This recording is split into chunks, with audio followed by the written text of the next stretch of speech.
buenos días. Mi nombre es Sebastián Forero. Quiero hacerte unas preguntitas acerca del conflicto armado que ha vivido el país en los últimos 50 años aproximadamente, para no extendernos tanto. Y la primera pregunta es, ¿tú qué opinas del conflicto armado que se ha vivido? Eh, el conflicto armado en Colombia tiene la trascendencia desde que Colombia es una república, ¿sí?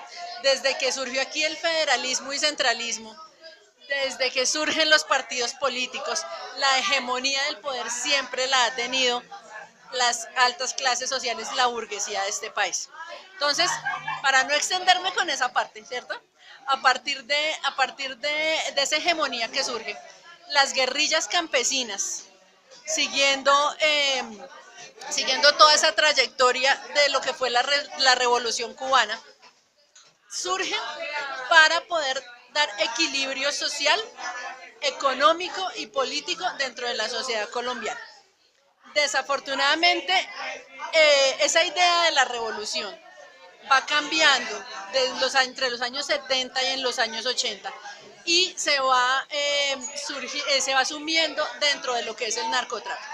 Entonces, la guerrilla ya tiene otros ideales distintos de los ideales comunistas, de los ideales socialistas, digamos, del ejercicio que inicialmente tenían para el poder del pueblo, ¿sí?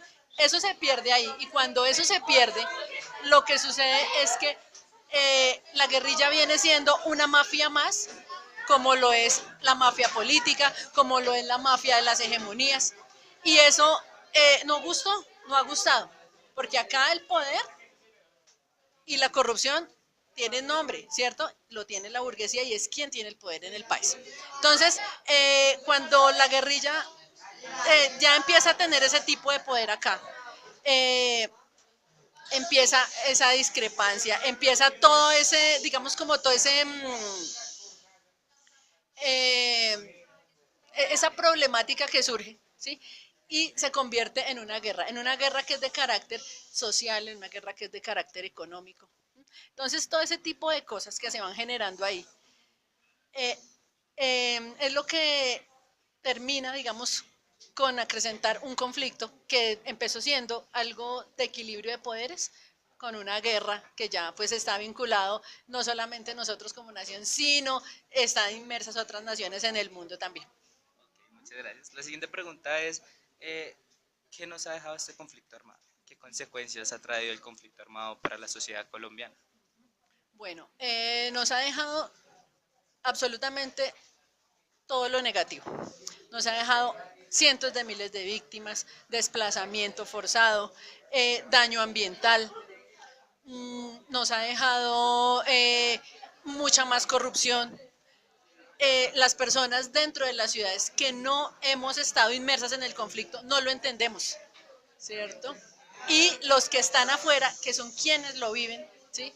Todavía lo siguen viviendo. Lo viven directa o indirectamente. Antes lo vivían directamente por paramilitarismo, guerrilla, ahora Bacrín, y ahora lo viven por la corrupción, ¿sí? Por ejemplo, si uno se va al Cesar, si uno se va a Montería, toda esa corrupción que se vive ahí es gracias a todo el conflicto armado, ¿sí? Y a cosas que se generaron pues ya mucho más específicas a través de políticas de otras variables.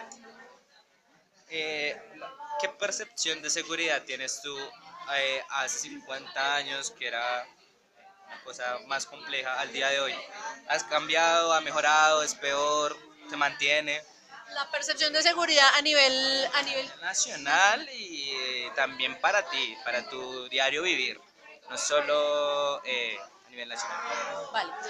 Bueno, la percepción de seguridad que tengo, digamos, yo soy una persona que pertenece a la clase media, entonces el paseo que se da, te lo voy a ejemplificar.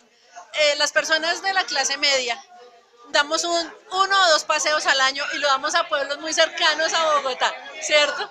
Entonces, si tenemos la oportunidad, viajamos una vez de pronto fuera del país al año o vamos para la costa, ¿cierto? Nosotros no tenemos una percepción de seguridad como tal porque hacemos turismo dentro del país y mientras se hace turismo dentro del país, la seguridad en las carreteras, ¿sí? La seguridad que se le brinda al turista es mucho más amplia. No te puedo contestar la pregunta desde una política de seguridad vivencial como tal, ¿sí? Pero sé que la seguridad a nivel general es mala, es muy mala, ¿sí? Si ha cambiado, esto está, digamos que mandado a reevaluar, porque si lo tomamos desde los planteamientos del uribismo, ¿cierto? Uribe, ¿qué hizo? Limpió al país de la guerrilla y ahora todo el mundo se puede ir para la finca. Claro, pues los que tienen finca. La gente como yo no tiene finca, yo soy una antropóloga, yo no tengo finca. Ok, y la última pregunta es teniendo en cuenta que ya no existe más guerrilla en teoría, si ya es una fuerza alternativa revolucionaria del común, ¿tú votarías por algún miembro de ese partido político nuevo? Bueno, yo tengo unas ideas bastante comunistas. ¿Sí? Mi pensamiento es bastante izquierdoso. Sí, pero entonces ahí difieren cosas. El Congreso ya está lleno de ratas y de podredumbre. Las personas, muchas de las personas que han estado en las FARC, en la cúpula, ya son personas que tienen otros ideales, como te decía inicialmente. ¿Votaría por quién? Votaría por una persona que tenga unos ideales mucho más pristinos, ¿cierto? Es mucho más complicado, pero sí me gustaría que llegara la izquierda al poder. Desafortunadamente, y me gustaría de pronto cerrar con esto, por el tipo de ideología que te digo que pues tenemos en común. No le hace nada más daño a la izquierda en este país que la misma izquierda, ¿sí? Porque la izquierda habla muy mal de ella, ¿sí? Y la izquierda no es eso. Desafortunadamente tiende a corromperse mucho más fácil, tiende a corromperse mucho más rápido por los ideales. Pero una idea socialista, una idea comunista, me parecería, sí, y me parecería de verdad un cambio que se merece este país. Muchísimas gracias, eres muy amable, Sí, que estés muy bien. Dale, con mucho gusto.